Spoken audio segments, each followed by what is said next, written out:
Before starting, boil a kettle and make up 250 ml of stock with half a stock cube and boiling water.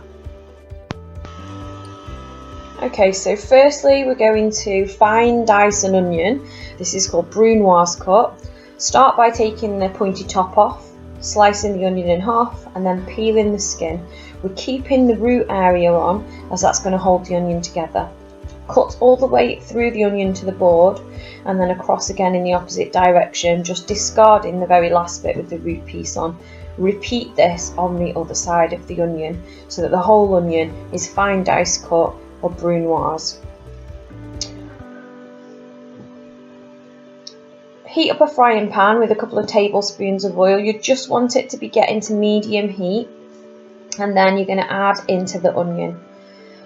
At this stage what we're after is just cooking the onion gently. We don't want to colour the onion to get it caramelised or anything. What we want to do is just try to soften the onion and release the natural sweetness within it. Control the heat on the hob effectively. And when your onions become sort of transparent and they started to soften, you can then start to move on with the recipe.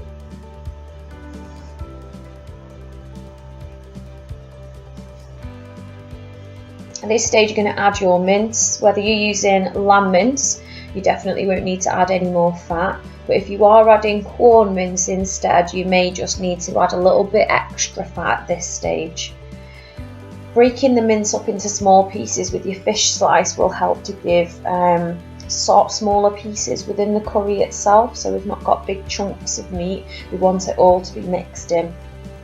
We're going to cook that until it's thoroughly browned, making sure that we're not burning it by controlling the heat.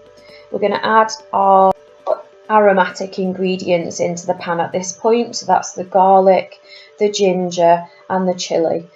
You're also going to add the curry powder in, frying everything off gently for a couple of minutes just so that those spices, herbs and aromatics can start to release the natural aromas and flavours.